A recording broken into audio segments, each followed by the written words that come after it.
Part 9 tree house का रहस्य जासूसी कथा। वरुण और अरुण जंगल में घूम रहे थे। अचानक वरुण ने एक ट्री हाउस देखा। वह नीम के एक बड़े पेड़ की ऊंची डाल। वह मन ही मन बोला, अरे यह मेरी नजरों से कैसे बच गया। उसने अरुण को बताया। अरुण ने कहा, लेकिन क्या यह पहले भी यहाँ था? मुझे याद नहीं आ रहा कि इसे पहले यहाँ देखा था। यह जरूर नया है। वरुण ने कहा, आओ पेड़ पर चढ़ते हैं और इस ट्री हाउस को देखते हैं। और वे पेड़ की शाखाओं पर एक के बाद एक चढ़ते गए। अरुण ने कहा, मुझे विश्वास है कि यह ट्री हाउस हमें किसी मुसीबत में नहीं डालेगा। अरुण और वरुण का इस बार गर्मी की छुट्टियों में जंगल में घूमने का उद्देश्य झाऊ वन के बारे में जानकारी हासिल करना था। वे पेड़ की ऊंची डालियों पर पहुंचे और ट्री हाउस की छानबीन में लग गए। यह तो बिल्कुल नया लग रहा है, वरुण ने कहा। वे दोनों ट्री हाउस में घुस गए। ट्री हाउस में कूड़ा कबाड़ भरा था। एक हथौड़ा, कुछ कीले, चीथड़े, लकड़ी की तख्तियां, कुछ ईंटें और पत्थर पड़े हुए थे। अरुण बोला, यहीं रुककर पता लगाते हैं कि इस ट्री हाउस का रहस्य क्या है। यहाँ क्या रात बिताना चाहते हो अरुण? वरुण ने पूछा। हाँ, अरुण ने कहा, यह कैंपिंग ट्रिप की तरह ही होगा। अरुण ने ट्री हाउस से बाहर देखा। वाह, ऊपर से नीचे का नजारा कितना खूबसूरत दिखता है। जहाँ तक वे देख सकते थे, पेड़ ही पेड़ फैले दिख रहे थे। गहरी झील सूरज की किरणों के कारण लाल रंग की दिख रही थी। आकाश में पक्षी चहचहा रहे थे और वे दोनों भाई वहां बैठकर सुंदर दृश्यों को देख रहे थे। जल्दी ही अंधेरा हो गया। समय कैसे बीत जाता है, पता ही नहीं चलता, वरुण ने कहा। मैं तो अब तुम्हारा चेहरा भी नहीं देख पा रहा हूँ, अरुण बोला। अब हमें दरवाजा बंद कर लेना चाहिए। मैं नहीं चाहता कि कोई सांप अंदर घुस आए और हमारे लिए मुसीबत का कारण बन जाए। तभी वरुण ने कहा, देखो वहां कोई है। उन्होंने देखा कि एक अजनबी पेड़ की तरफ बढ़ रहा है।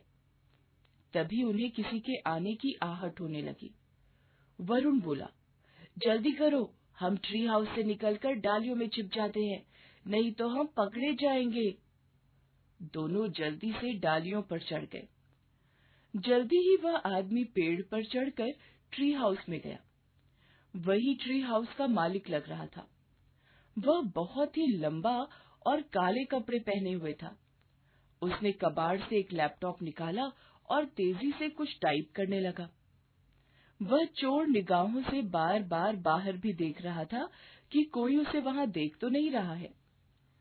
कुछ देर बाद वह लैपटॉप दूर रखकर उस ओर देखने लगा जहां से आया था। लगता है वह किसी का इंतजार कर रहा है और कोई साजिश कर रहा है, अरुण फुसफुसाया। मेरे ख्याल में वह अपने दोस्तों का इंतजार कर रहा है, वरुण ने कहा। तभी वरुण ने देखा कि कुछ लोग उधर ही आ रहे हैं। दोनों भाई खुद को छिपाने के लिए और ऊपर की डाली पर चले गए। वे रात भर वहीं छिपे रहे। सुबह ट्री हाउस में आए लोग नीचे उतरे तो दो लोगों के हाथ खाली थे, जबकि तीसरे के हाथ में एक बोतल थी। बोतल वाला आदमी तेल जैसी कोई चीज आसपास के पेड़ों और झाड़ियों पर छिड़कने लगा। यह तो मिट्टी के तेल की बदबू है, अरुण ने कहा। लगता है ये लोग जंगल जलाना चाहते हैं। वरुण ने तुरंत एक योजना बनाई।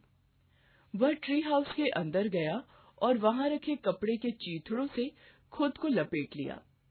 फिर उसने हथौड़ा उठा लिया।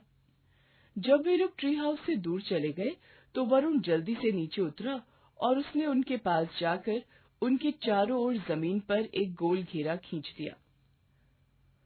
वे तीनों हैरानी से उसे देखने लगे। वरुण बोला, मैं इस जंगल का राजा हूँ। मेरी जमीन को बर्बाद करने की तुम लोगों की हिम्मत कैसे हुई? वे तीनों घबराकर ट्री हाउस पर चढ़ने लगे। तभी उनमें से एक आदमी नीचे गिर गया, दूसरा भी बेहोश होकर जमीन पर गिर गया। हमेशा की तरह अरुण ने पत्थर का सटीक निशाना लगाया। तीसरे आदमी को वरुण ने घेर कर रखा था। फिर ट्री हाउस में मिली रस्सियों की मदद से अरुण और वरुण ने उन्हें बांध दिया और दादाजी को फोन किया और दादाजी जल्दी ही वन अधिकारियों के साथ ट्री हाउस के पास पहुंच गए। अरुण ने वन अधिकारियों को सारी घटना सुनाई। वन अधिकारी ने कहा, हम लंबे समय से इनकी तलाश में थे। ये लोग शीशा बनाने वाली एक कंपनी के लिए काम करते हैं। ये लोग जंगल के बड़े भाग को जला देते। तुम दोनों की बहादुरी ने हजारों पेड़ों और सैकड़ों पशु पक्षियों को बचा लिया। धन्यवाद बच्चों, तुमने देश की बहुत बड़ी सेवा की है। अरुण और वरुण भी खुश थे कि उन्होंने एक अच्छा काम किया है। अगले दिन समाचार पत्रों में उन दोनों बच्चों की बहादुरी का कारनामा छपा।